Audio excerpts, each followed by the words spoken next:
To speak of African origins of Western civilization is almost anticlimactic at this period of time. It seems as if I've been speaking about that since 1939, as a few days ago. But it doesn't change since 1939. It seems as if we know less as we hear more. And why do we know less up to now? I think it's because of our blind faith. We have an undying blind faith about Europeans. And that is, we cannot get away from them. We cannot get away from them because our point of reference is nothing but European. First of all, what they have done to us. Number one, even when people refer to us, we have to remember Europe. When you call us, when we go to our birth certificate, and when we read the birth certificate, when we look at what our mother and our father, and we read their name, when we decide to go to pay a pilgrimage to our deity, we see Europe. When we go to the classroom and we study in history, let's say, we read and can remember nothing else but European or European American history. For those of us who know a little bit of history, it is King George, Louis V, and all kinds of Georges and Louis. And so, naturally, everything we see is from a European setting. And then we are mad with Michael Jackson because he changed his nose. And he changed. I don't see nothing wrong with Michael Jackson. I'm surprised that most of you haven't changed your nose or your face. Professor Simmons and myself were coming from Brooklyn yesterday, and we were looking at all the things coming from Brooklyn all over the bridge, and we were trying to find some of the things that we could point out owned by black folks. And Jesse's going to be the president of all these buildings and all these bridges, and the white man going to vote for him to be the president of all of these things. Then I look at the military base in Brooklyn, what's left of it, and the Coast Guard building just down there, and all the Navy boats that in the harbor, and not counting those outside of the harbor, only those that we could see. And then we look at all the refineries, oil refineries that we could see on the Brooklyn side, and everything. I said, that's what Jeffrey Jackson going to be president of. And I say, we sick. We got to be naturally sick to believe that the cracker will put us in charge of all of that equally, and we're going to share this. I said, George, something wrong with us. But we have to go back a little deeper than that. If you believe that, you are not only a danger to yourself, you're a danger to me. Because if you believe that, then you got to believe you're going to protect it from me. You got to believe that you're going to go to any African country to kill those people. Because since you're not African, I'm talking about African. I know when the boat came from Africa, it brought Jamaicans, it brought Georgians, it brought Puerto Rican and Cubans from Africa. And that day I was looking to find what country. I look at the country, I look for Jamaica in Africa, West Virginia, Southern New York in Africa, because that's what you are. So I said to myself, George, something is wrong with me. I guess it's old age. When you get old, you do. I know your bones get slow. I can tell. Nobody can tell me. But your brain obviously got, so something must be wrong with me. Why, this is all the preliminary thing. I got to tune up before I get deep into this thing to understand what's going on. So I thought that it's because I'm getting old, why I have missed something.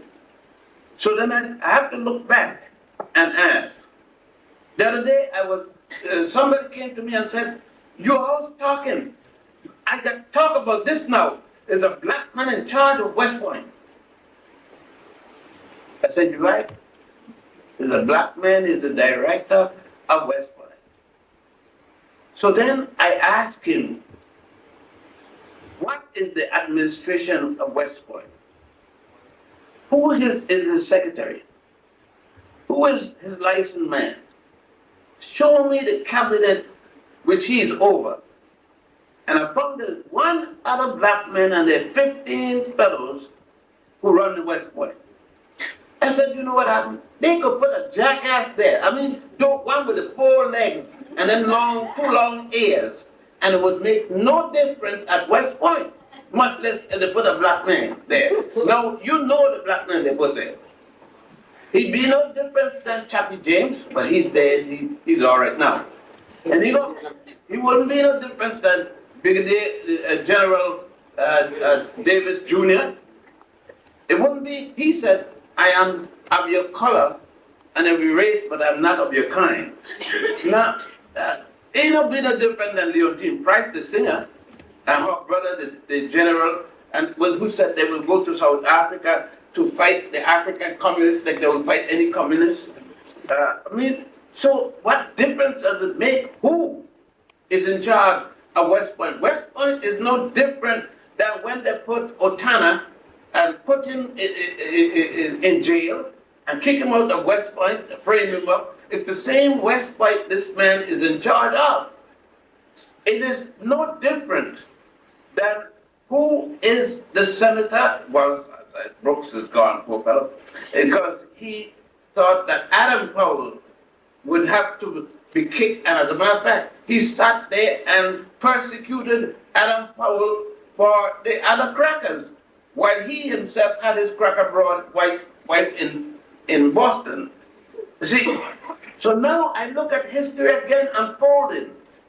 Not only did the brothers in Brooklyn and sisters, there are some that down there, they made sure that Vanda Beatty go to jail. You remember him, but he's been in jail so long you can't remember him. Well, Vanda Beatty had a black wife who loved him and some black children. So they put him to jail. That's Alban and the whole bunch of them down there. They put Vanda Beatty to jail. So I said, "Oh, good. They got good brother coming up, or good sister who gonna do a lot for us." So when I looked, they got a brother. Well, they got a fellow looked like a black man. Named Major Owens. So I know that he gonna bring a black wife.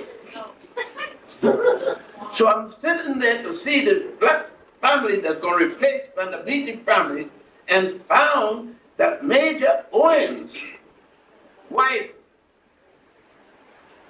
But somebody said she only looked white, but she ain't white.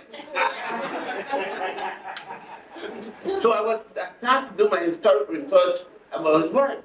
And she still keeps coming up white up to today. You know, some one of you may have a different situation. Now I am hearing that it wasn't that. So what happened? History again. A black sister, an African sister, with an African husband, came to Egypt, the same Egypt that Gill was showing the other night. Agley was there, Stanford, and she spoke there. She came back and spoke that and said that when she became chancellor of the education system, that every black child, as a part of the elementary education, the city should make sure that that child at least go to Africa one time before it graduates from public school. Because she's saying it isn't that child's fault that it doesn't know its homeland. All Europeans know their homeland from one way or the other, but the black child should have to be able to go to Africa from young so that it would appreciate the continent. But I am hearing that she's now going to have competition from another colored fellow. This one was a deputy superintendent. He also has a white wife. That's Gifford. So you have to learn from from history, because every time I look at you, as soon as you get 2 cents, whether you win the raffle or you hit the numbers, or you play baseball or football and run over the fence with Hertz place there with a briefcase in your hand, or you could throw a basketball and you were taller than 7 feet or so and lose out your mind and growing. Whether you're doing it that way, you don't understand African history, because the way you live proves that you do not understand. So let me give you a little lesson in African history and its impact on European history, if in fact Europe had a history to impact on. Well, let us see if Europe had a history. First of all, we got to see, when can we start European history? When can we start Asian history? When can we start the 2 continents of the Americas history? And when can we start, now Australia suddenly stopped being the biggest, largest island, became a continent. Anytime European wants something to be something, it'll be that way. And Australia has suddenly become a continent. And Antarctica is a continent. So then we will find when did African history come into being. Well, since we are not going to talk about Antarctica, because nobody from Antarctica is around to defend it, so we're going to let that one go for the time being. And Australia, we're not going to talk about that, because the owners of that continent are still being hunted as if you hunt a rabbit. That's the carrion, which you will call aborigines, like your masters call them. The people call themselves carrion, but you call them aborigines. That's not, you call yourself niggers. So there's nothing wrong with that. If you call yourself niggers, you call them anything else. Now, so we could deal with Australia, because those who really run Australia now, most of them, mamas and great-grandmamas and daddies, came from the jails of Ireland and England. That was used as a penal colony for some of the worst criminals that ever came out of England. Australia. It was like the state of Georgia. The state of Georgia was used as a criminal reserve for the English government. So when the cracker in Georgia talk about Atlanta, and you tell me how great Atlanta is, as if it could be better than any other cracker place, then I want to know if you remember that the people in Atlanta now, the crackers, are no better than their mamas were. And the great grandmama was. There was Peckerwood then, and the Peckerwood now. Now. So then we could eliminate that. Now when we come to Asia, because a lot of you got problems, if you become Muslim, here it goes. If you become a Muslim, you automatically leave your Arab. I don't know why. It must be that you can't look in the mirror. For Christmas, I'm going to get you a mirror. At least an imaginary mirror, to make you realize being Muslim don't make you simultaneously an Arab. You got problems. And let me tell you, by the way, for those because tonight I'm bound to get some Muslim questions. So I'm going to make myself a Muslim right now. And anybody who wants to be a Muslim with me, wait, believe it or not, this is all you got to say. Ashhadu an la ilaha illallah, Muhammad Rasul Allah. That make you a Muslim. You need nothing else. You don't need to know the Quran. You don't need to know nothing about Muhammad. You don't need to know about Muhammad's mama, nor his grandmother or papa. You don't need to know anything. Just that statement makes you a Muslim. And nobody tell you all the things. Killing the damn language, doing everything. You know, that's all he knows. But he doesn't know that. And Malcolm is Muslim, and Muhammad Muslim, and all kind of Muslims. And that's all you need to know. That will get you to Mecca. Okay? Now, since it is, I'm going to say it again to be a Muslim for tonight so you don't bother me. Okay. Now, you know, the brothers, they tee off all the time and believe they're the only one that knows something. That's what you could say too. And then you black Jews, black Israelite, and all the other things, Israelite, no right. That's good. I mean, if I could get this all out the way, then I could deal with the thing, and the question and answer period will deal with the issue. They're not going to deal with if I had like Muhammad's grandmother or like Jesus' grandfather or one of them. I didn't know them, so I don't know if I'd like them.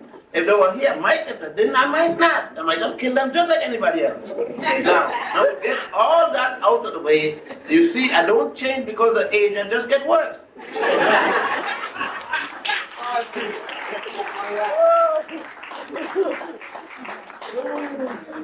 Now, to deal with Greece, and why do I go to Greece? Because Greece, admittedly by Europeans and by Africans who are Europeans, is the oldest civilization in the entire continent of Europe. The other nation closest to Greece, and there's a question whether or not it may have preceded Greece, but the documentation by Europeans places this particular country, Greece, when it was called Pyrrhus, Pyrrhus.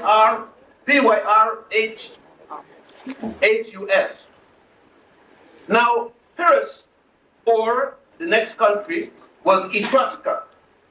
And that's spelled Etrusca, Etrusca. Pyrrhus became Greece, and Etrusca became Rome. What was Rome in ancient days is now called Italy, or the Italian peninsula. What was Pyrrhus and Greece, or Phyllis and Herodes, become the Greek peninsula, or Greece. Now let's identify the place. Let's try to give it a location geographically. I know most of you did not have geography in school, but that's not my fault. Again, that's the cracker fault. So you'll have to blame him. So most of you have no idea of where Greece and Rome is located from where you are. Don't worry about it. You don't have no idea where you located. When it's time to go home, if they move the street, you don't know what direction you live. So don't worry about it. Don't feel bad. You don't know if you live east, west, north, or south. You just know you live to such and such a street. So don't feel bad about over there. But these places I'm talking, they are north of the continent of Africa. Why could I say that? Why should I say that when you don't know the continent of Africa is?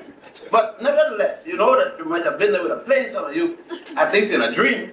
But north of the continent of Africa, let us take the equator. Now, that's another thing. You may not know where the equator is. But nevertheless, they keep going. Now, let us take the equator, the equatorial line, and 20 degrees above that will put you about dead middle going across Morocco, from Morocco all the way over to Egypt. That line was drawn. Now it's above there to a place called the Mediterranean. At the northern side of the Mediterranean Sea, which was originally called the Great Sea or the Sea of Sights. Sights was what Egypt was once called to. At the far eastern point of that, a peninsula there is Greece.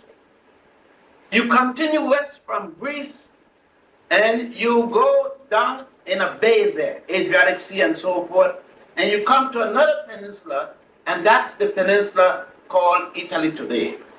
Those two areas, those 2 points, are the oldest civilizations of Europe. Apart from the wars of the Etruscans, the little Romans, there isn't much to speak about. So therefore, when Europeans speak of the antiquity of Europe, they primarily speak of the antiquity of the Greeks, or the people of Pyrrhus. People who had migrated from the islands of the Mediterranean into that land. So when you're going to talk about ancient Greece, you have to speak of these people from the islands who went in there. But the people of those islands who occupied that island, even before it became Paris, were people who were colonials of Egypt. The earliest people that became subsequently Greeks were themselves under the colony of Egypt. Thus, it is that the earliest education of the people who went over there and established any kind of civilization or white culture were colonials under the Egyptian quote-unquote educational system, which later Western Europeans call mysteries system. And that's what the word mysteries mean. Don't put any magic to it about mystery system because let me give you one of the mysteries taught in the educational system. Mathematics, law, engineering. These are mysteries. Why are they mysteries? If you don't know them, they are mysterious. See, for a man who can't read and write, writing is a mystery. Anything you don't know and comprehend is a mystery. Childbirth, for many of you mothers, is a mystery. You had a baby, but you don't know even how you got pregnant. You can't trace the reproductive organ. You can't trace yours. How are you going to trace his? But you knew you were pregnant. You know you had a baby, but isn't it a pity that here's a mother? That you fathers don't have no idea that because you've been going around all the place talking about you made a baby. You've never made a baby. You had a bunch of lazy sperm going doing nothing. And you had a harder, and the next thing from harder with friction, you're going to ejaculate. And the sperm got there, the woman. And you're so damn stupid you don't know that you didn't pass a baby. You passed the sperm. The baby is made in the mother. Babies are not made in man and go to woman. Some sisters, when he tell you, I pass a baby, tell it, you know he's a jackass. Don't care how long you were married to him, you know you got a fool. So now you know, you got to get it straight. We're getting on the road. Now, understanding all of this now, this society called Greece was just like the brother I was just talking about. The Europeans who boast of the Greeks, who boast of Greek civilization in terms of the first historian, meaning Herodotus. You got to deal with the first historian. Herodotus is not known any way, any place in history until at best 457. Then is when we hear about Herodotus from men like Eusebius and other chronologists. So that's 457 before the Common Era, you said BC. The next person that's supposed to be a superstar in Greek, and why Greek? Greek represents the Western world. The next superstar for Greece will be Thales, Thales. He is supposed to have been the first philosopher in the world. And we don't hear from Thales until about 623 BC. The next superstar is supposed to be Homer, because it's Homer who was the first Greek, the first European to have written anything that we have any record of, when he wrote the Iliad and the Odyssey. And that was about 830, 833 somewhere. Most of the Greek things are 33, and in 33. Hippocrates was born 333. And all these kind of fellows, 33, 33, just the kind of magical numbers.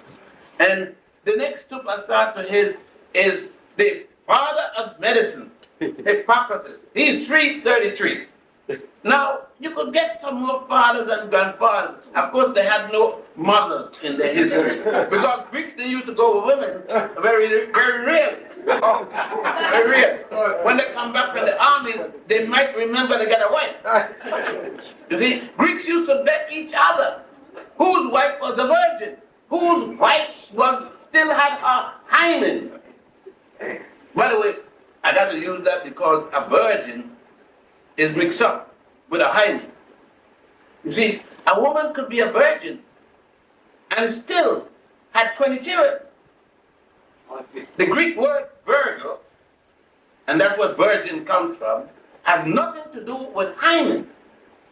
A woman condition of hymen is a woman who has had no sexual intercourse or placed any foreign substance in her vagina to rupture a thin membrane of skin with very sensitive nerve covering the hole there, and that's the hymen. The rupture of that stops you from being a virgin, and it don't have to be a penis. Anything that will dilate it, that will burst it, is the destruction. So if you've been fingering yourself masturbating and you bust it, and then you never had a man, you still don't have a hymen. So I got to make this clear. So Virgo is not a state. Now, if you got that, don't care how old you are, you have a hymen. It does. You still see the Virgo is a state of being, a state of condition, not physical. It was a frame of mind a person could be. Okay. So when they said that goddess Aset had an immaculate conception and gave a virgin birth 4,100 years before Mary turned around and did the same trick. They were talking about a condition, a state of mind, and not a physical condition of Aset. Now, since we understand these things, that they lay the foundation for us to understand what we are talking about the African origins of. As we look at the earliest, the Europeans, at best, not one of these records of Europe show any historical document before 833 Homer's Iliad and Odyssey. So we could say Greece and Rome did not enter history until 833. We were told by the Europeans themselves in their colleges and elsewhere that until a nation writes, until you have in your society writing, you are not in history. Writing separates prehistory from history. The day high culture writes down its event, it doesn't mean that's not doing anything. But until it records it, it said that is prehistory. Anything from the day it records its first word until now is called history. Now, since that is so, let us look at what African countries recorded their history and when. We have Ethiopian history that goes back to King Ori about 5,100 before the Common Era.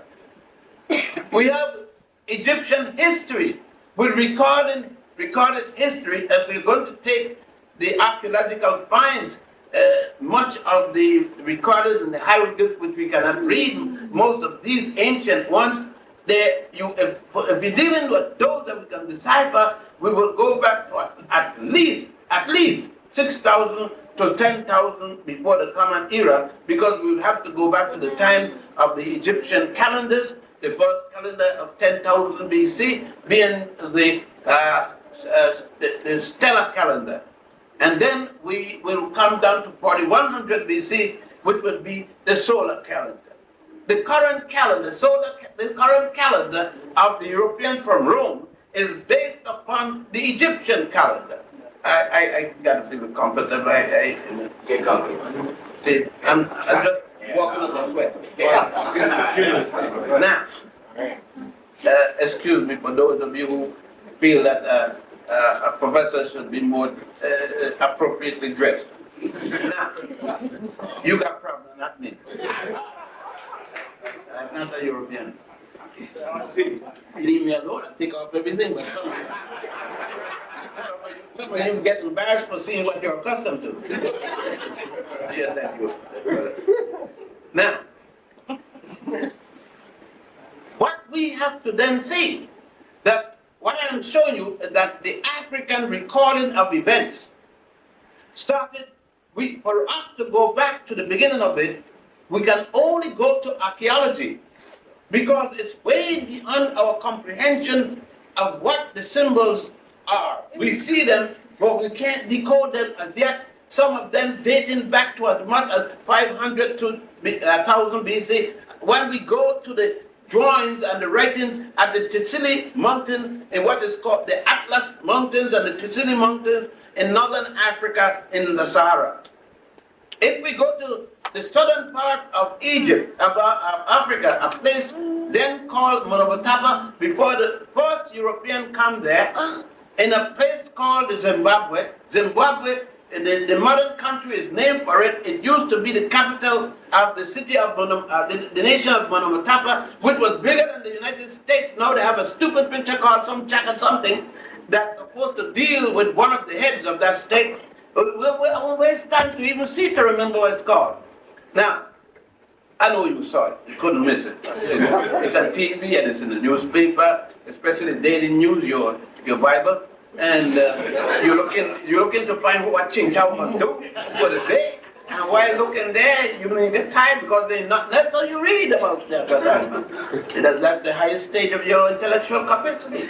Now, so when we go back to that, so we're seeing now, we're dealing when the African is in this high value of high culture, of the highest value of civilization. You say reading and writing. They can read and notate the civilization, what has transpired prior to our being. That is what makes writing and reading so important. That it tells us what happened prior to our being, the importance of your birth certificate. That's the thing. It documents for you what you could remember, because although you were born, you won't to that stage conscious that now it's transpired up to now, so you must go back to the document. That's the quality of record. And that is what we must go back to. So when we go back to writing, and as I was dealing with the calendar, you will find that even the calendar that tells us to come here this particular day by reading that document, the one that is now is 365 days per year. And they are, within this year, 12 months. These 12 months are broken up into an equal amount of days per month. So that's 28 days in one case make 1 month, and another 48, 29 will make it. Some are 30 days and some are 31 days. The Africans had developed a calendar which is still being used in Ethiopia as its national calendar, still being used in Egypt by the Coptics and all the farmers as their calendar, with 365 and a quarter days. And in the months there are 12 months of 30 days each, and 1 month of 5 days. So that you can't make mistake of being confused. What some people got no birthday for 4 years. You know, other people got birthday in during that time, but you just add 4 years because you didn't say nothing and all that kind of junk. You see, now so you understand right there. But the Romans, the intelligence at the early stage couldn't deal with it. So they had to have an African come from Ethiopia to change the calendar so those jackasses could understand to deal with dates. They tried to develop a number system. It was so cumbersome. Roman numerals L, L, X, X, X, Y, Y, I equal 50 million years. Now, how the hell you going to multiply with that? You see? So they had to get somebody to come to change that for them.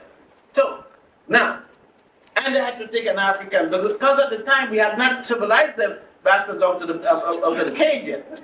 Now, excuse the language, you know, but you're not supposed to speak like that when you go to this school. This is nice finishing school. See, some of us forget that we are African. You say, I am like Jesus and speak the language of the people. You see, Jesus was going to say, you motherfuckers, and all this kind of thing. It's the language of the people. Why do you think that Jesus didn't say that? You yourself said Jesus did not speak Hebrew. He spoke Aramaic, the language of the people. Then what did I hear you saying all the time? Do I hear you say, nigga motherfucker? So I could just say Jesus when he's on earth say, nigga motherfuckers all the time. So I'm speaking a little bit better than Jesus, at least. I haven't called you a motherfucker yet. So, now, and we look there and look so close to this thing. We are involved. We have set up, I'm in Egypt now, I'm a Saqqara. That's the film you just saw. I am a Saqqara, and the reason I gone to Saqqara, it used to be my cemetery. Remember, I'm going to Saqqara in 4100 BC. 4100 BC. You know what happened? Adam and Eve isn't yet in the world. And I am a Saqqara, setting up an institute of learning. And Adam and Eve didn't come yet. They can't come. They no Jew yet to write no Bible. Abraham isn't born yet. He isn't going to come until I am in my 13th dynasty. It's going to be 1675 before I'm going to hear about this Turkey. He's going to show up in 1675. I'm already in my 13th dynasty. He comes in with a conqueror. Coming in with a conqueror who conquered me. A set of people that I saved from hunger. Saved in no drawers to wear, and I tell them they could come in, they come into my house to dinner and try to rape my wife.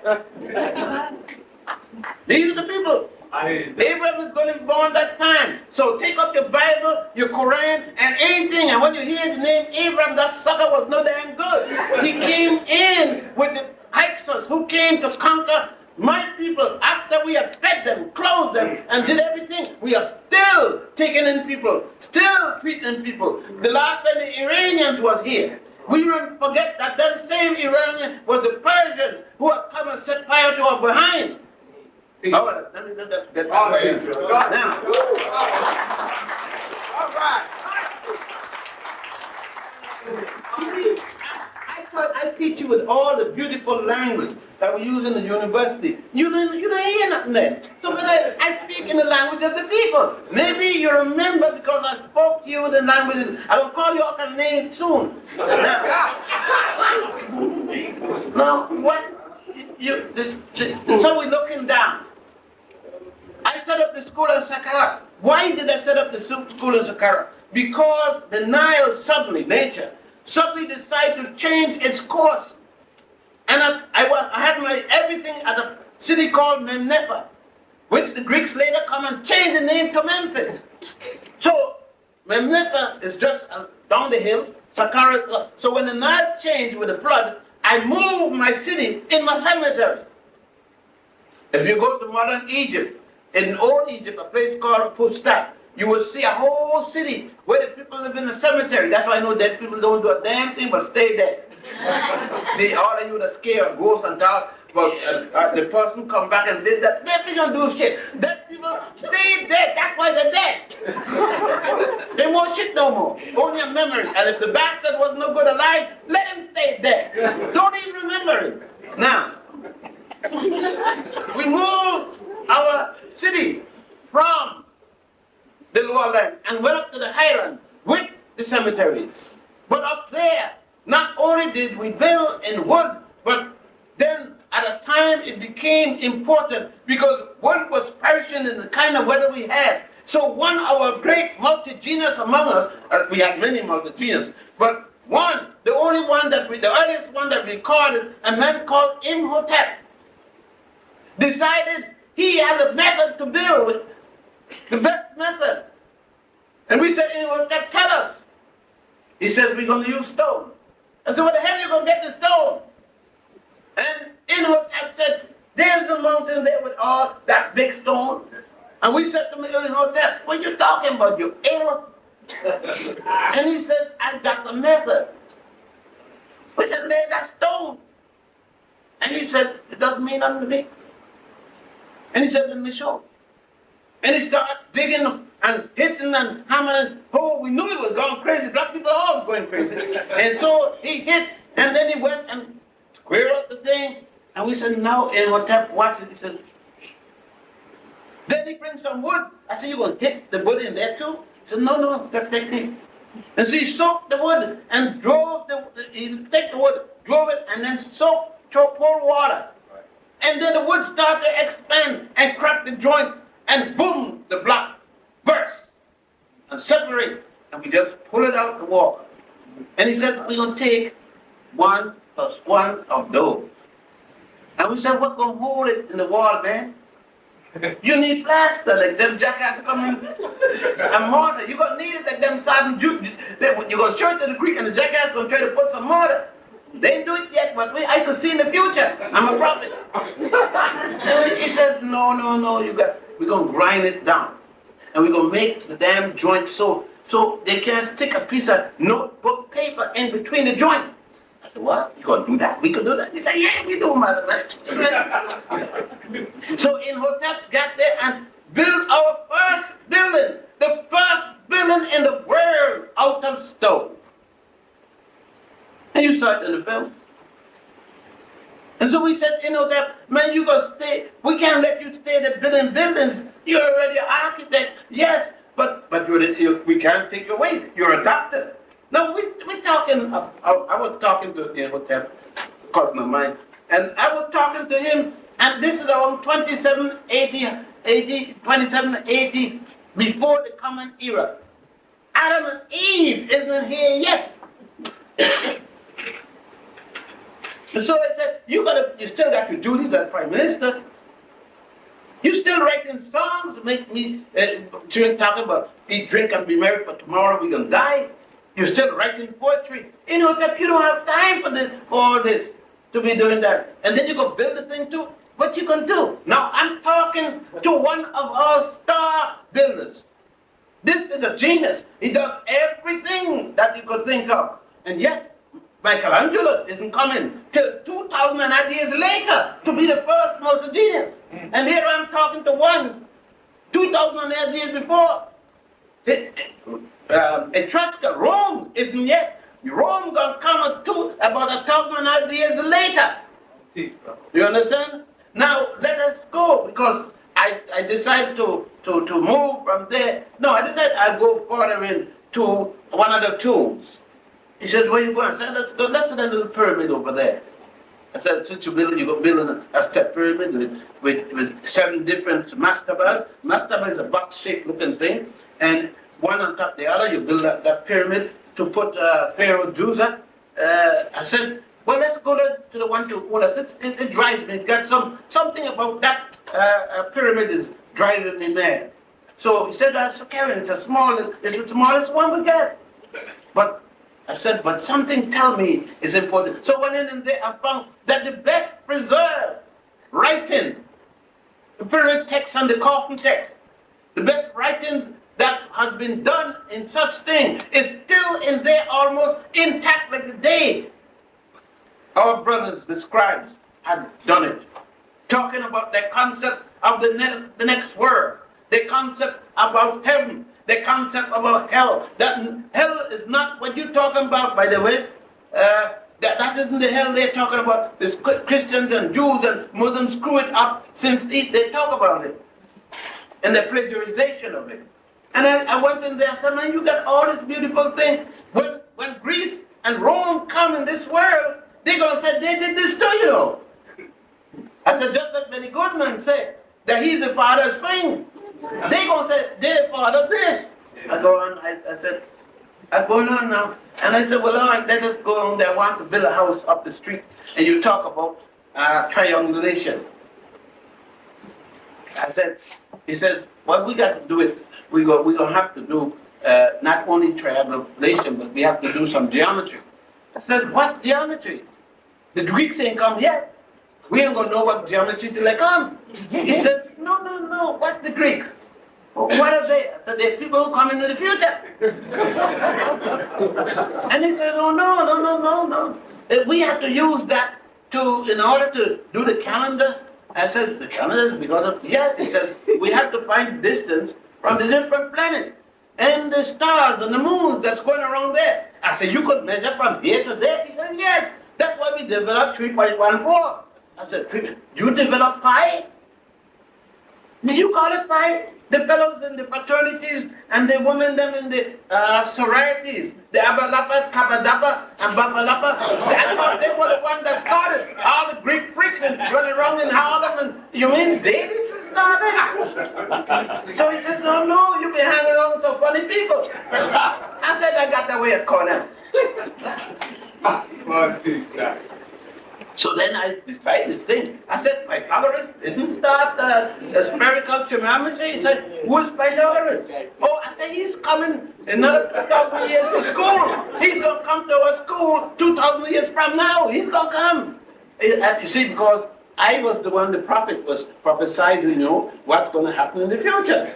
So he said, no, I don't know what the hell the Pythagoras. We don't know anybody by the name, Pythagoras. And so I said, yes, he's a Greek fellow. So since I'm speaking to the great, one of our great men, one of the same kind of men that later Alexander is going to come to see. I am speaking to the oracle of Anna. And the oracle is telling me all these things that how we did it. I see it's going on, I saw it going on, but the oracle said, oh, this, you see, in order for us to tell a circle, you see, a circle in a straight line, or the chord, the arc, I have to know spherical geometry to know the different turns from how can I get from here to here on the arc, on the chord. He says, is that so? I said, you can't use triangulation for that. He said, yes, I could use triangulation for the line work, but what happened about the curvature? I said, that's what Pythagoras is going to go to Greece and become the father of? He says, yes, soon, one of these days. So I just went down there and asked the brother, the oracle, and I speak. I said, oracle, tell me something about medicine. It's because there's somebody is coming to invent it. He said, I don't know this name to use it. Boy, you don't know any African name all the time. Here you got some us and pus and is and Ignatius and Pascatus and all kind of damn things. Don't you know any African names? I said, sir, forgive me. I've been hanging out with future Europeans. So he said, well, son, well, let's deal with you. You're a product, your mother had you by a method, and she spaced the child. You notice that your mother had you, but she didn't have your sister till 18 and a half years later. It could be that she was spacing the time between you and your sister. I said, for 18 and a half years, that's all the daddy wasn't doing nothing. He said, more than likely your daddy wasn't able to do much between that time, between you and your sister. But let's say that your sister was born every 4 years, you have a brother and a sister. Your mother may have been using one of the medical papyrus that we produce, and that is the one for Hatshepsut. So I said, what is that? What is the papyrus? I said, it's paper, son. Let's say we make it there from the old Greek. And I said, but the Greeks gonna have that when they come too? He said, yes, everybody will have paper. Even black folks in Queens gonna have paper, but they don't know where it come from. Yeah, they're gonna think it come from Europe. I said, on the paper, on that papyrus, you see, we wrote down a medical treaty. It is today called the Ebers papyrus. Some Europeans stole it from Africa and sent it to another one. He put his name, Ebers papyrus. He said that is nothing but a papyrus dealing with what? Planned Parenthood. Hatshepsut, Queen Makari Hatshepsut, she used it. Now she used that in 1555 years before Mary and Jesus. It meant that she used that 500 or more years before there's a Greece. She used that Planned Parenthood to stop herself up. They had 2 children. She felt that she couldn't be the queen of Egypt, who operated as a king, wearing men's clothes and even wear a false beard. And she didn't want to get pregnant when she had affairs of state. So she used it. Like, I was doing a little thing, you sister, because so that these brothers don't keep you pregnant all the time. You can't afford money for protection. Then get some shrub, it calls for some shrub of acacia, put into honey. And the chemical reaction, it will break down into lactic acid. Lactic acid, when you put it in the canal, would trap the sperm. murder them. And then none of them could live, because that's the same thing you're doing today when you buy a vaginal jelly. It is not, but it put it in the rubber, in the cup. All it does is help to trap the sperm. Any one of those ones don't run around the edge, swim around the edge and go behind it, they catch the sucker coming up around the edge. See, that's what the other vaginal came from. That spermicidal jelly came from the Evers papyrus. Now, we went back and said, this is it. He said, no, son, we got all kind of medical papers. He said, let us go to what is called a Rockefeller. Rockefeller got a papyrus. He said, that's one of the thieves was Rockefeller. He stole a lot.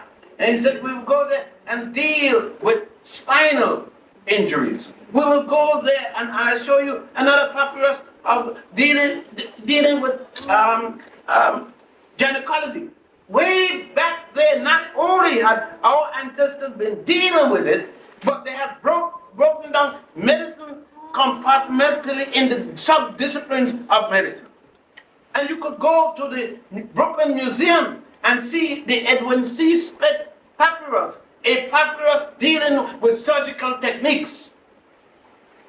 Just as you could go today at the double temple of God Osiris, and the god Subic.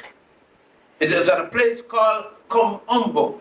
And in the rear part of this temple, you can still see the medical instruments, the scalpel and the scissors and all that there outlined on the wall. You see the medusa. As you enter every temple in the inside and the outside, you see the symbol where the doctors wear. And they told you they didn't know where it come from. But every temple, as you're walking into the door, you're bound to see it.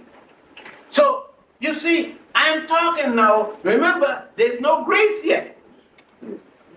I am bringing them in the picture all the time. They're going to come 2,000 years in the future. And you're sitting down with me and hearing me ask our sages these questions. And you're going to come back to this world like I did. You see, we're going to transpose you. And you see that thing that we're going back with the guys in the movies? They'll go back to the past. Huh? The time machine. I am bringing you today.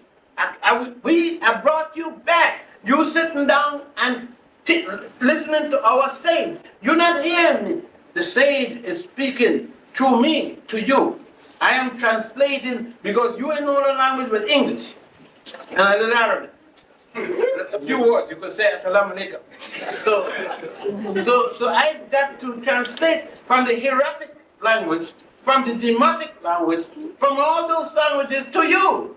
Because you went to sleep on the trip. On the way from there to here, you went to sleep and forget everything. So I'm doing the translation for you, because I didn't sleep in the meantime. That's why I got so old. Now, and then we start to talk about the one thing that is most important in your mind, philosophy. I said, but you said you can't talk about philosophy. The Greeks ain't come yet.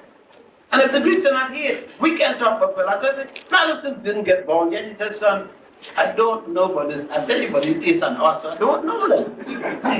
They're not here yet. You're looking into the future, son. And the future isn't here. Deal with reality. You're doing the same thing like you're talking about going to heaven. Heaven ain't here yet. Let's deal with terra firma. Or, you know. It says, let's do it. So I said, now tell me something about philosophy. He said, since you're supposed to know, and Philosophy ain't here yet. Hypocrisy isn't here yet. You know that. Aristotle isn't here. Plato isn't here. How are you going to talk some down nonsense about philosophy? They got to come here before you can talk about it. So he says, keep quiet, son. Let me tell you. He says, salvation. I said, salvation? Salvation? You joined the Salvation Army? He said, no. He said, salvation. He says, salvation is the fundamental principle of deification. So, he said, listen to it, son. Salvation is the fundamental principle of deification. I said, you mean I don't be God? He said, son, that's the whole theory. Who do you think made God?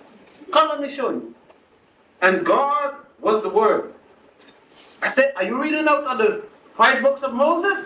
He said, who is he? I said, are you ready now that the Quran, the one as interpreted by Ali from Yusuf Ali from Pakistan? He said, Yusuf Ali? You know Ali in the world, yes.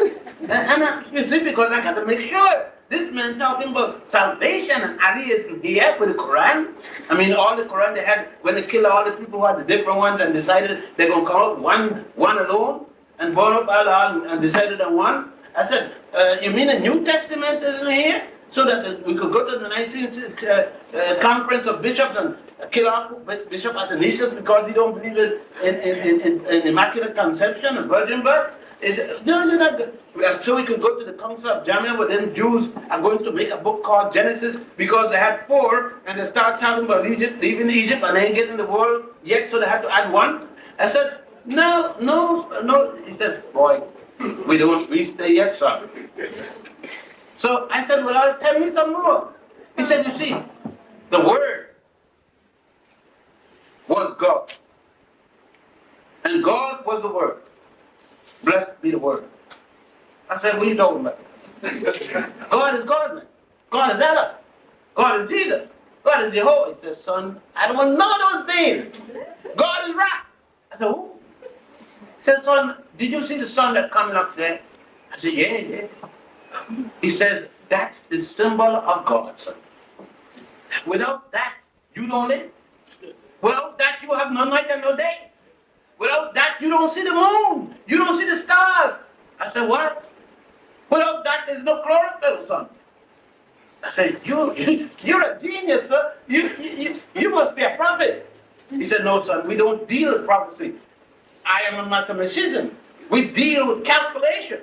That's how we can tell things. We don't dream. Yeah, we do dream when we work too much, ate too much, have too much sex or something, and we go to sleep. We dream. We snore too. I said, so you mean to tell me? No wonder they call our educational system the mystery. He said, son, how old are you, son? I said, well, I'm only 7. He said, I am going to induct you into the mystery system. So, can I tell you, no, it's too much for you. He said, take your clothes off. I said, to induct me in the mystery system?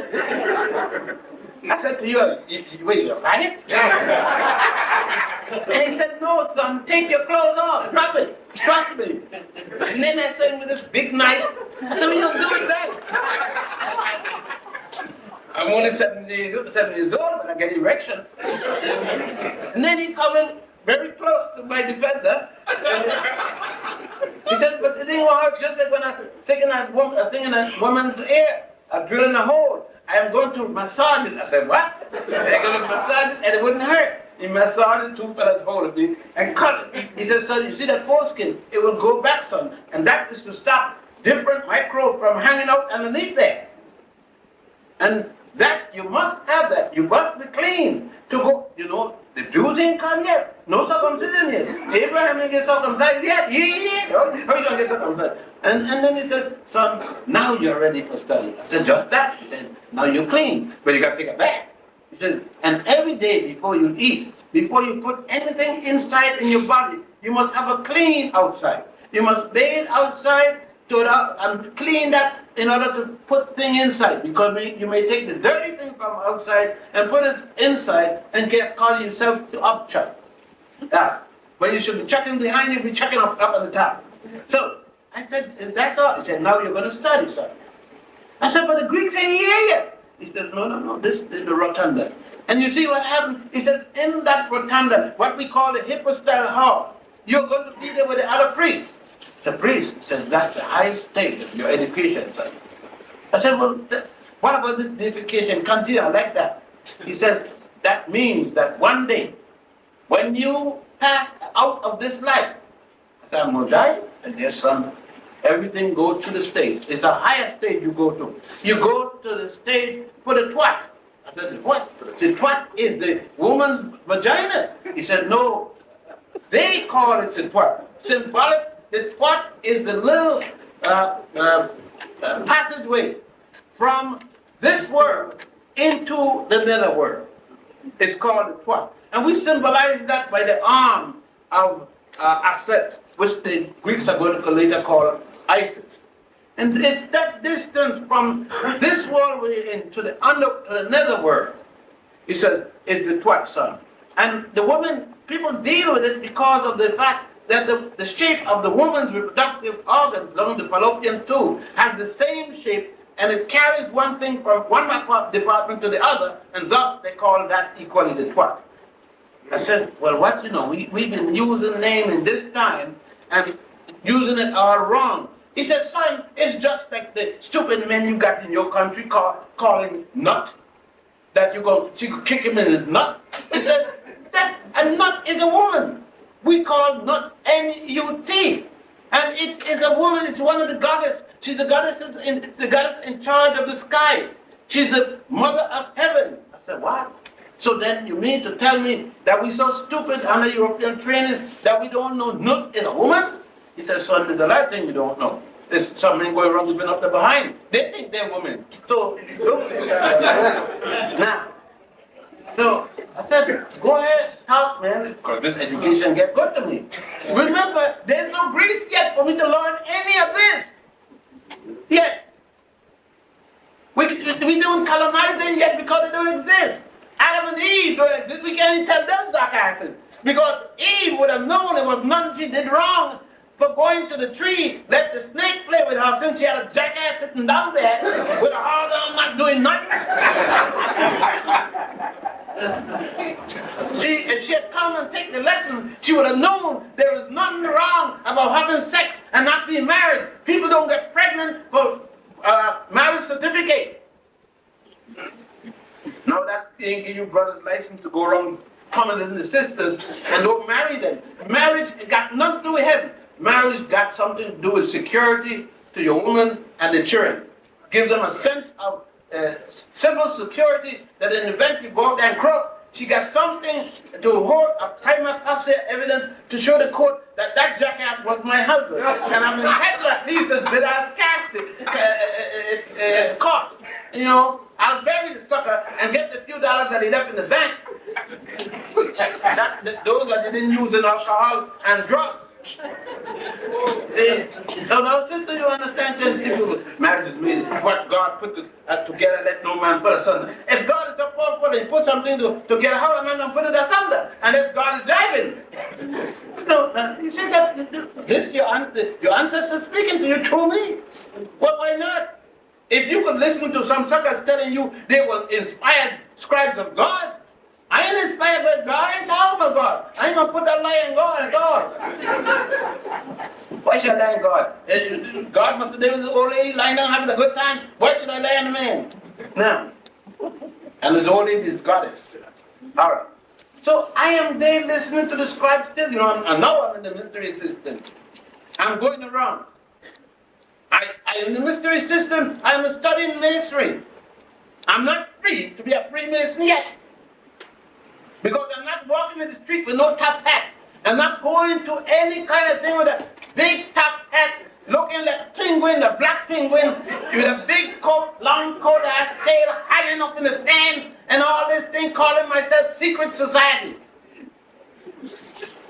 But I'm setting down the basic values that others are going to come and adopt. That black folks going to adopt from Europeans in Scotland talking about going up the Scottish side. With the 33 degrees, 11 of them for Jesus Christ, what they call the Effable rights. And the York rights, all of that junk. Give us back the first 22, and you ain't got a damn thing left. Now let's go on. That's all I'm going to talk about you, so get yourself straight. Now, I am still there studying. I'm still at Saqqara. We're not going to leave Saqqara and go to Waset, which the Greeks came after the conquerors. We're going to eventually teach that jackass. They're going to come to the world when we should let the sucker die in the mountain, in the cave. He comes to the world and he's going to conquer us. That's the one thing. We're going to bring another bunch of foreigners to dinner, and they're going to eat out the host and the hostess. And so I'm going to move to Waset, which they call Thebes, and which the present Arab changed to Luxor. And there I'm going to set up a temple. My name is going to be Imhotep the Third. And I'm going to set up this big education system there. Remind you again, I am in the 18th dynasty. There is no Greece yet. I am the husband of Queen Titus. And you got no doubt when you look at her, who she was. I am the man who the Greeks going to come later and believe that I am one of the great generals. And thus, when they come and see my two colossal statues at the west bank of Wasset, they're going to call me all kinds of names from Agamemnon all the way down. And yet they weren't alive, they weren't in history yet. I set up there this lodge. Later, in the 19th dynasty, one of my descendants, Ramesses II, he's going to come. This is the one that the Jews eventually going to lie and said that he chased them out of Egypt. And there's no record of them being chased out of anywhere, not at that time in history. And I will set up this grand lodge there.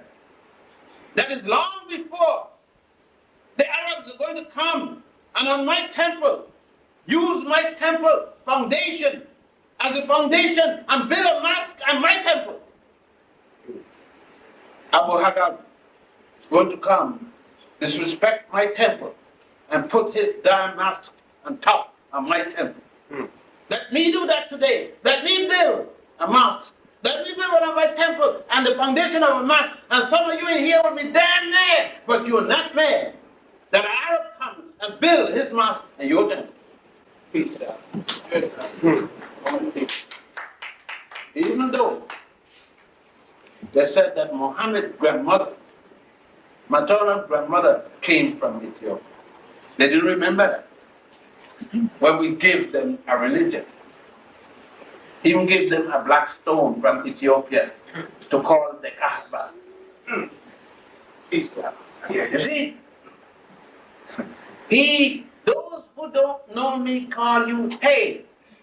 Hate it. They don't know me. They don't know my name.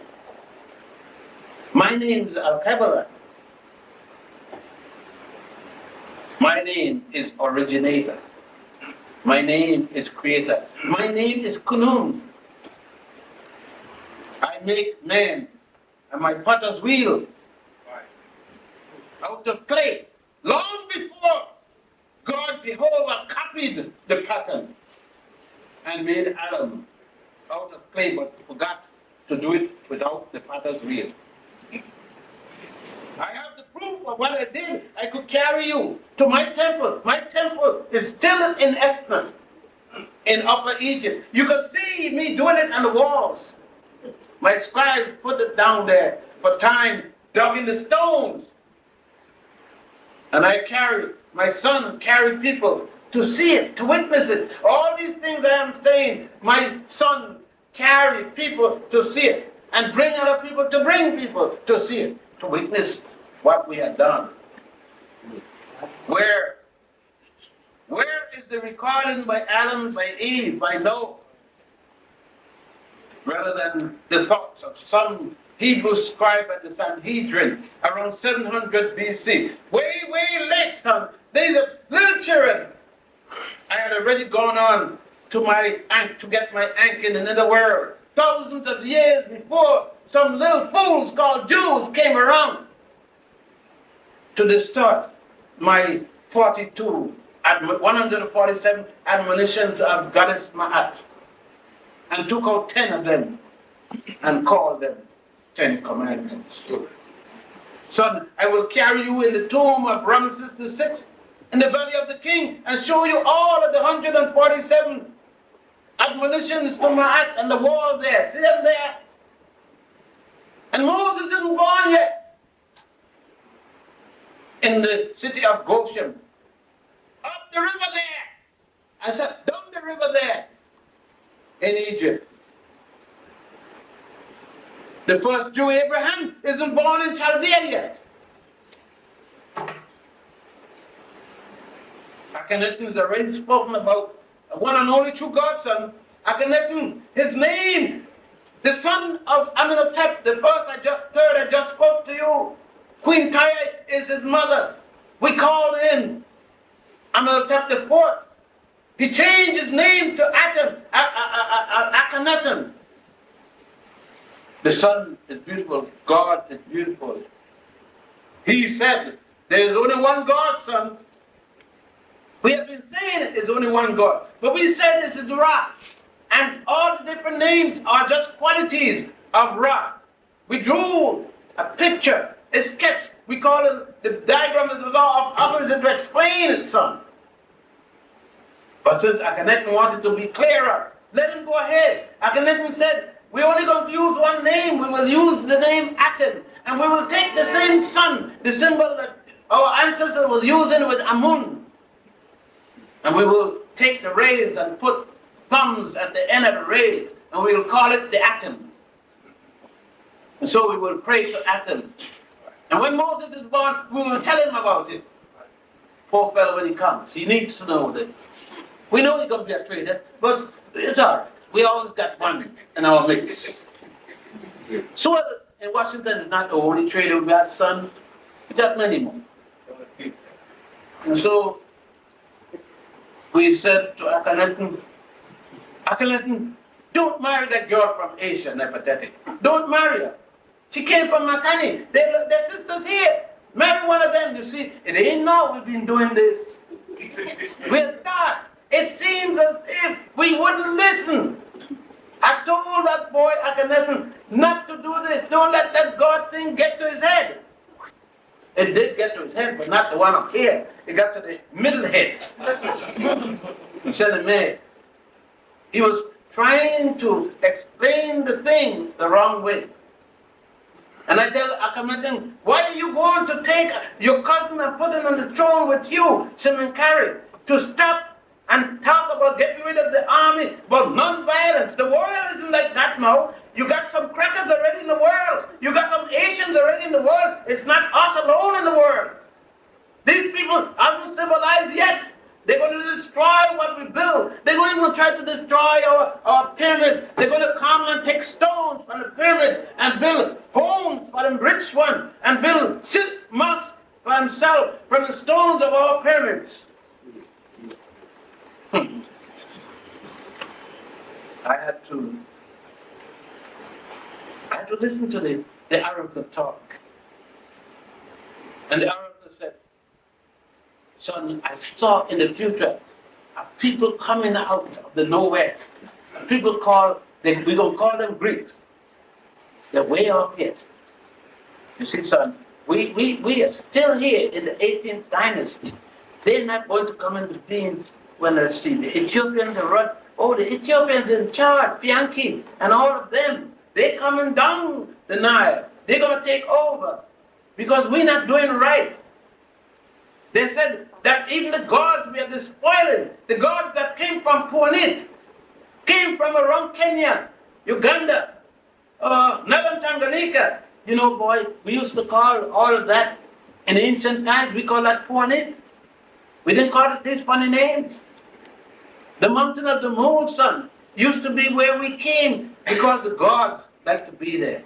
And it's all papyrus, all paper. The purpose of Imhotep said, we came from the beginning of the Nile, Uganda and Ethiopia, at the foothills of the mountain of the moon. He said, son, geographically, you know what that is? He said, son, you know, son, we were alone in a sense. We didn't know that other people would come. We don't know where they would come. Some place called the Caucasus Mountains, between a place called Asia and Europe, some place like that. There would be other people coming. We try to forestall it, but you know nature. Nature goes out of control sometimes, and we would have liked to stop those bastards before they ever come on the scene. We know they're going to have trouble. Because see, I can see in the future, those bastards, those ice people coming, and because of that ice, they're going to cause a lot of trouble. But I can't stop it, son. We appeal to the Word, but the Word didn't tell us. We didn't read it from the Word. You see, son, that'll boil down, bring it down from. I ain't get to Europe yet. You see, did I say anything about Greece? I just said they're going to come. Did I say anything about Rome? I just tell you they're going to come. Did I say anything about China? It's going to come. Did I say about India? And I can't talk about India because I didn't send up the Dravidians yet. Since justice didn't go there yet. We didn't carry the worship of Goddess Hathor, Heru, yet. To start the worship of the symbol of the sacred cow, Goddess Hathor. She is still on the temple. She's still at the temple down at Dendera. The temple of Goddess Heru, where you see thousands of heads of the sacred cows and the capitals of the columns. You see, son, Grenoble will come one day.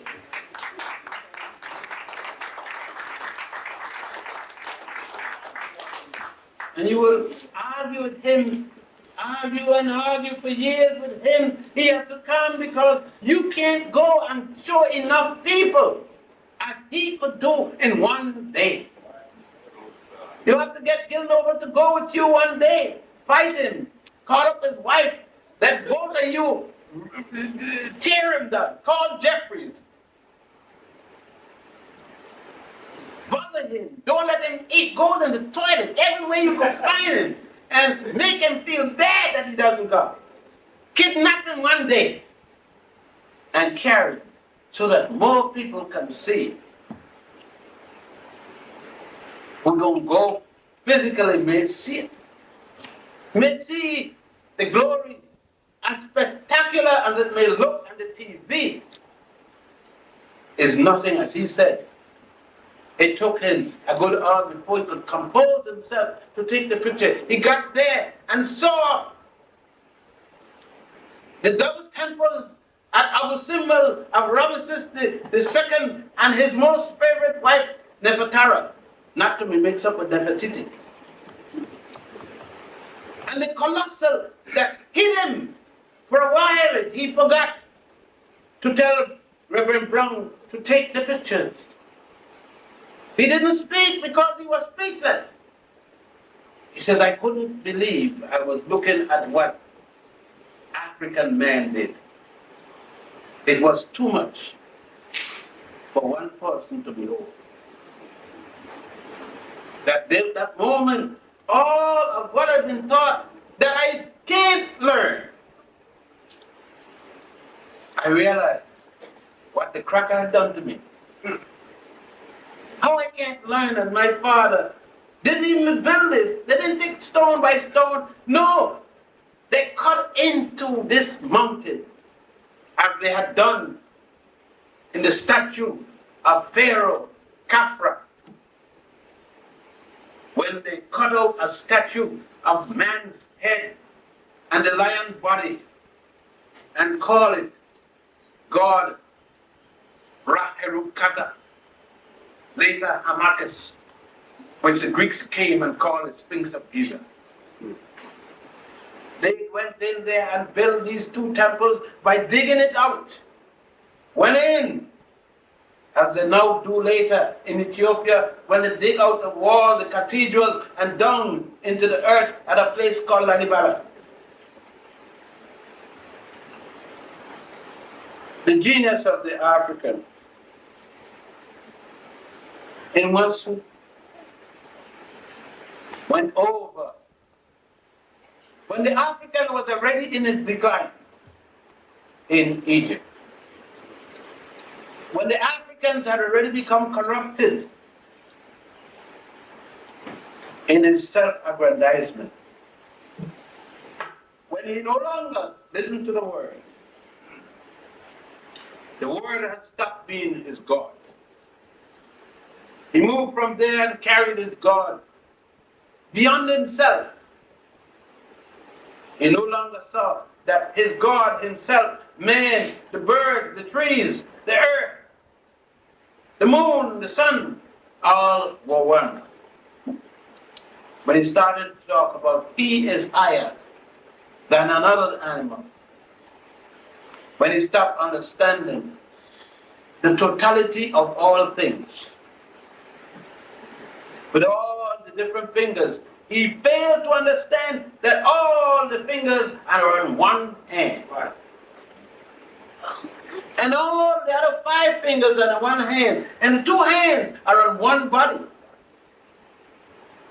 When he starts to compartmentalize that this is different to that one, and this one is different, look how distant from here to here, this got to be different to this one, forgetting the place that connected the 2. He thought that this was separate from this, forgetting here, it's connected here too. So the philosophical concept that Garvey came, Marcus Messiah Garvey, who is a national hero of a country that don't teach anything about a national hero. Not a classroom in the country got one book dealing with the national hero. And they're independent. They're independent. Out of many come one, they said. Don't worry, son. H. Sylvester Williams, George Padmore, Cyril L.R. James would come from Trinidad, and they will come to New York City to a man called W.E.B. Du Bois, William Edward Baldwin Du Bois. And they would offer him a new concept of Pan-Africanism, but he, with his Pan-Negroism and his 10%, with their monocles and their 4 letters, Greek of course, would reject them. And Pan-Africanism would be a thing run primarily from Jews teaching at NYU, the Baskis and others. They will go to the London School of Economics, and they will have their conferences, themselves and Europeans, and they will travel in merchant ships where African people have to go to the 3rd deck below, can't go anywhere else, and Pan American won't take them yet. They didn't take black people and the goose, the flying duck. You see, son, what would happen is the Church of Rome would forget its black Madonna and child. The Church of Rome would join with the Portuguese and the Spanish and enslave your brothers and sisters. From 1482 and in 1506, they will move the slave colony to the so-called New World, to a place they call Hispaniola, which others will call Haiti and Santo Domingo. And so there will come a time when those brothers and sisters of yours will be dying off the shores of Miami, and you'll be crying for the Vietnamese boat people, but you will not cry for your own boat people, because you see what happened? You're going to believe that the slave boats came directly from Africa to Jamestown, Virginia. You didn't realize that they stood 110 years in the Caribbean before they came to Virginia. Peace down. You would time that's what's going to happen. You see, son, you would have a short memory. You would come there, son, and you will identify with your master, believe in. You would be going to all his wars. You would even fight for his war of liberation from his own brother. And whether you would fight on one side for the Englishman, and whether you would fight on the other side for the Englishman, daughter, slut's daughter, son. And they would call it civil war. And some of you will be taken to Nova Scotia. Some of you could realize you can't stop the cold and let them carry it to England, and then can't stand it there, and you will go to Sierra Leone. And some of you would wind up in a place called Liberia. You will go back home and kill the people there, your own people, and call them the natives. And you will come to Monroeville talking about America is your motherland. Some you will disintegrate. You would miss salvation. All because you believe that being a mayor, you believe that being a congressman or senator, a judge of the Supreme Court in your master's land, make you your master. Please, bro. Make you a master. And then you will commit the unforgivable sin. You will sleep with the master's daughter. You will take all our funky diseases and you will pass it to your mother and your sister and your woman at home. And you will wind up with AIDS. Go on, teach that.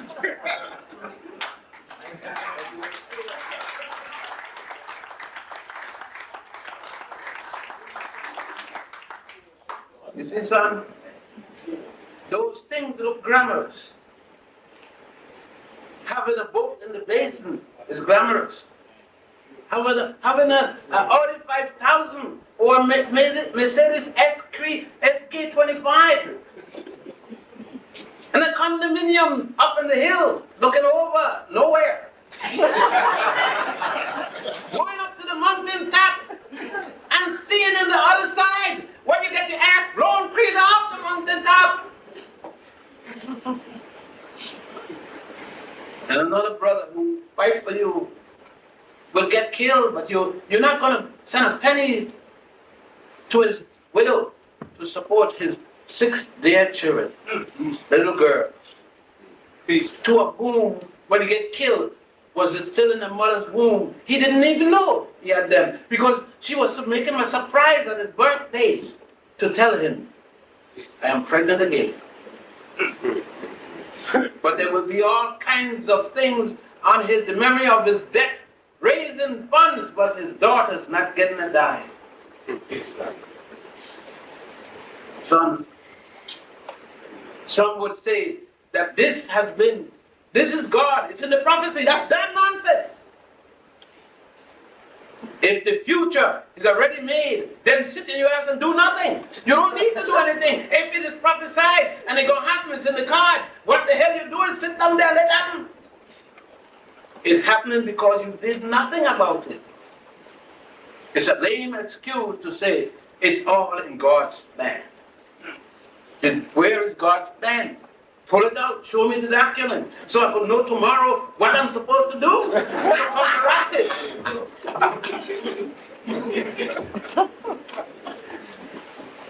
Son, yeah. Until another time I can't reveal all I have revealed to you. Frankly, son, there's nothing in the future. There's nothing new to reveal to you. This is all one. It's God, yesterday's food. You have had this food before. You have regurgitated it, but we have to eat it again. Because obviously the substance did not remain with you. The only thing you have is the hops. But since you didn't get out all the substance, I am going to make you eat it again and again and again. You will have to be like the cow that bring it down. Any such animal with a cud and bring it back up and carry it back down and bring it back up a number of times until all the substance stay in you. So son, be your sisters and your brothers. Tell your sisters that they have to talk to your brothers.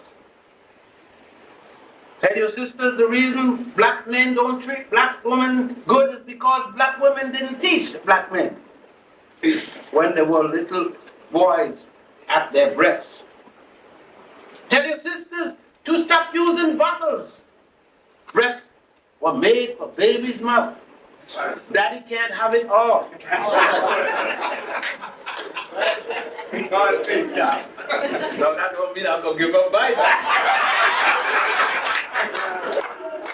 The baby and I will just have to share it. But sister, when you get that little brother, your man ain't treating you right, take his child when you got it at the breast and brainwash that child about how to treat the African woman, about how to recognize the African woman when you go to college, when you win money, to know that she is the next wife. Make him understand it is his obligation. It is an obligation from God and the goddess, all the deities, that he marry an African woman. That he spend his money with an African woman. That he's the product. Let him understand that whether he call himself Muslim, whether he call himself Christian, whether he call himself Hebrew or Yoruba, he is still an African. And Africa comes first and last.